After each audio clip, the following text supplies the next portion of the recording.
म पहिला बाँकी बचत तथा ऋण सहकारी संस्थामा एज अ सहायक कम्प्युटर अपरेटरको रूपमा चाहिँ म सहकारी क्षेत्रमा प्रवेश गरेको हो। त्यसपछि म राजा ब्रान्चमा चाहिँ शाखा प्रबन्धकको रूपमा मलाई खटाइयो। त्यसपछि म बाँकी बचत तथा ऋण सहकारी चाहिँ छोडेर माता बागेश्वरी बचत तथा ऋण सहकारी संस्थाको चाहिँ कर्जा व्यवस्थापकमा चाहिँ म काम गरेर त्यहाँ प्रबन्धक सञ्चालक अघि म्यामले भनि नै सक्नुभयो। त्यो क्रममा चाहिँ मेरो समग्र 12 वर्ष चाहिँ सहकारी क्षेत्रमा अनुभव रहेको छ।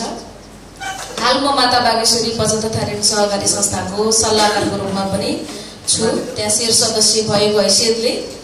अब अर्को कुरा चाहिँ सहकारी क्षेत्रमा काम गर्ने क्रममा चाहिँ धेरै समस्याहरू हुन्छन्। समस्या चाहिँ बचत सङ्कलन गर्ने क्षेत्रमा समस्या, कर्जा प्रवाह गर्ने सन्दर्भमा र कर्जा असुली गर्ने सन्दर्भमा पनि थुप्रा समस्याहरू चाहिँ झेल्नुपर्ने हुन्छ।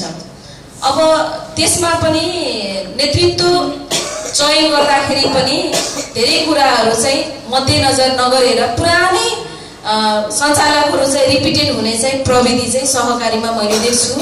सहकारी संस्था मात्रै होइन, सहकारीका छाता सङ्गठनहरूमा पनि त्यस्ता कुराहरू भेटिएका छन् र मैले सम्झिनै पर्ने हुन्छ। यदि म सहकारी कर्मी हुन्थेन भनेपछि म पक्कै पनि सांसद हुन्थेन भन्ने कुरा चाहिँ मैले सम्झिनै पर्ने हुन्छ।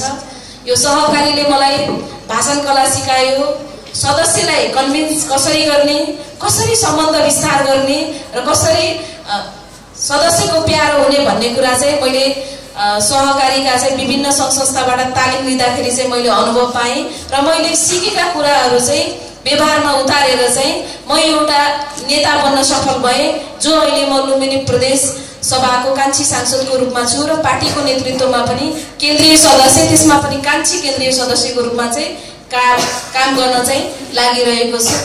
कतिपय सङ्घर्षहरू चाहिँ फ्लोरमा सेयर गर्न पनि नमिल्ने हुन्छन्। मैले स्टार्टिङमै कुरा राखेँ, सफलताको पर्दा पछाडिका सङ्घर्षहरू चाहिँ अथाह हुन्छन्, जो भन्नै नसकिने हुन्छन्। यति गरुङ्गा हुन्छन् कि त्यतिखेर मुड चाहिन्छ हेर्नु सेयर गर्ने। अहिले चाहिँ म यति मात्रै भन्छु, सहकारी क्षेत्रले चाहिँ मलाई एउटा चाहिँ इम्पावर गर्यो, इनर्जी दियो, पोजिटिभ भाइब्स दियो र मलाई एउटा सक्षम चाहिँ नेतृत्व चयन गर्न चाहिँ सफल भयो।